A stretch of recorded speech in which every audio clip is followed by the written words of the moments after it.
Hai guys, welcome back again di channel kesayangan kita semua, The Bojils Glider Channel yang membahas lengkap seputar sugar glider kita.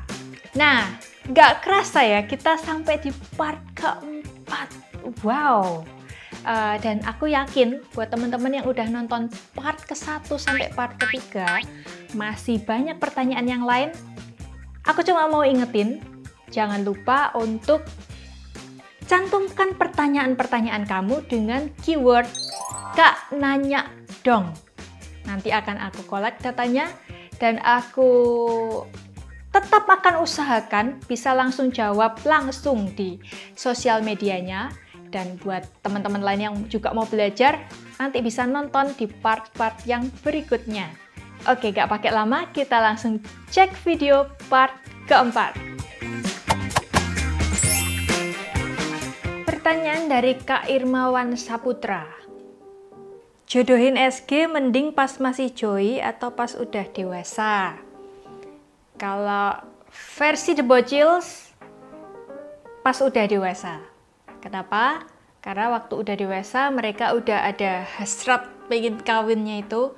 Begitu kandang disebelahin, coba dikenalin, mereka udah langsung reaktif, udah langsung kayak pengen tahu itu siapa. Dan kalau cocok, diketemuin langsung dikawin itu juga bisa. Atau butuh beberapa hari atau beberapa minggu.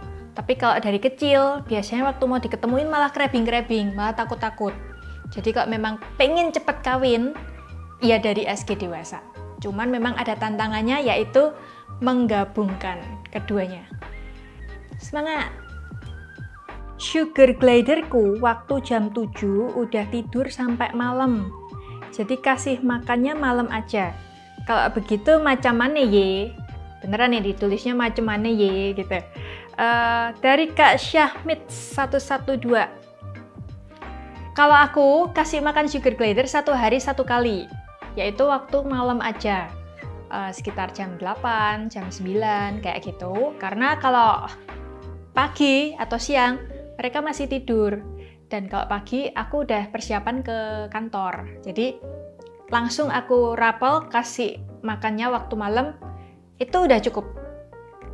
Pertanyaan dari Dede Rizkaya 1371. Mbak mau nanya, sugar glider saya tadinya obes, sekarang nggak mau makan jadi kurus, kenapa ya? Oke, aku mau sharing sedikit tentang apa yang terjadi di sugar glider aku. Teman-teman bisa tonton video ini dulu, link yang ada di atas ini. Dan di sana aku jelasin kalau waktu aku pindah rumah, terpaksa sugar glider aku itu kandangnya ada di teras. Jadi lebih panas daripada di dalam rumah. Dan itu ternyata mengakibatkan beberapa sugar gliderku yang dulunya montok, mereka jadi sedikit menyusut, jadi lebih kurus. Meskipun nggak doyan makan. Kalau di sini kan ditulis di pertanyaannya tadi, sampai nggak mau makan. Kalau di aku, tetap mau makan, tapi jadi nggak bisa gemuk. Kemungkinan bisa jadi, coba cek suhu ruangan atau suhu tempat di mana kita taruh kandang sugar glider kita. Kalau tempatnya panas, nggak heran kalau misal ternyata tiba-tiba nanti sugar glidernya jadi kurus. Mungkin dia sauna banget ya.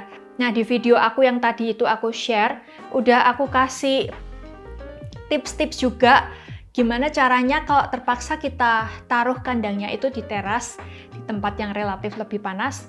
Gimana tipsnya supaya kita bisa menjaga sugar glidernya itu nggak sampai kepanasan. Udah aku share di video yang tadi, ntar dilihat aja. Nah, kalau sugar glidernya sampai nggak mau makan, coba dicek, bisa jadi dia sakit. Dari sakit ini kemudian jadi kurus. Kalau ternyata tempatnya nggak panas, tapi dia tetap jadi kurus, padahal dulunya obes, bisa jadi dia sakit.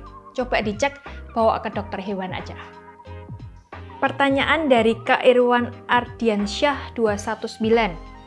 Kalau ditaruh di kamar nggak apa-apa kan ya? Iya, nggak apa-apa banget. Justru malah bagus karena kalau di dalam kamar itu nggak panas. Cuman aku mau kasih tips kalau ditaruh di kamar. Yang pertama adalah rajin bersihkan tray, alas kandangnya. supaya nggak bau dan sisa-sisa makanannya juga nggak menarik banyak serangga. Terus kemudian yang kedua, rajin-rajin ganti sleeping pouch supaya baunya juga nggak semerbak keluar. Dan yang ketiga tentu saja rajin-rajin cuci kandang. Cik mau nanya dong, ini dari Kak Andika Ramadan 20. Ini SG udah pernah lahiran sekali, anak pertamanya aman. Pas kedua itu udah kelihatan buntut Joy-nya. Tahu-taunya saya lihat lagi beberapa hari malah nggak ada Joy yang lagi IP-nya.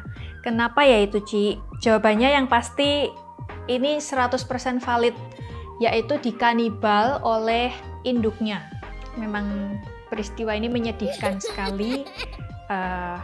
Aku juga beberapa kali ngalamin dan itu juga nggak enak. Sedih banget kan? Teman-teman bisa cek video ini, udah pernah aku bahas lengkap tentang pengkanibalan. Aku sharing cerita yang terjadi di sugar glider aku.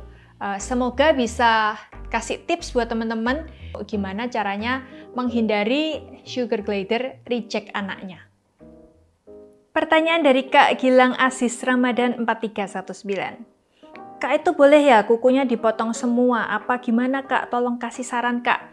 Nah, aku udah pernah bikin video tentang potong kuku. Dan di sana juga udah aku jelasin kuku mana aja yang perlu dipotong. Faktanya, nggak semua kuku sugar glider itu boleh dipotong. Ada 2 pasang kuku yang nggak boleh dipotong. Kuku yang mana itu? Cek di video yang udah aku share link di atas ini.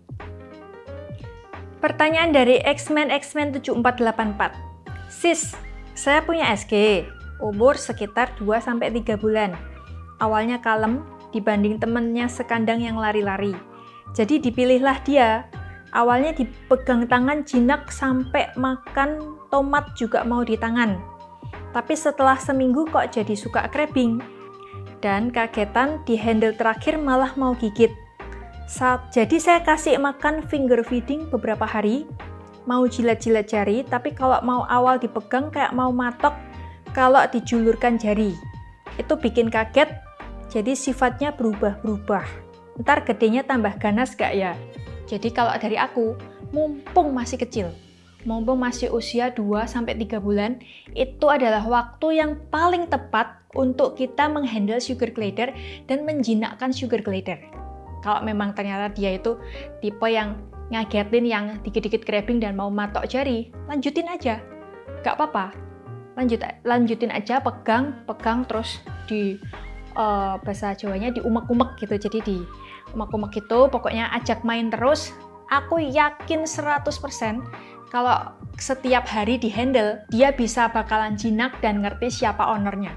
Jadi ketakutan tentang nanti gedenya ganas atau enggak itu bakal nggak mungkin terjadi. Asal dari kecil ini kita rajin untuk handle mereka. Oke guys, nggak kerasa kita udah sampai di part keempat dari video yang jawabin pertanyaan-pertanyaan kalian. Jangan bosan-bosan untuk cantumkan pertanyaan, entah di YouTube atau di Instagram. Jangan lupa subscribe, jangan lupa follow. Salam gliding, salam crabbing. Sampai ketemu di video berikutnya. Bye!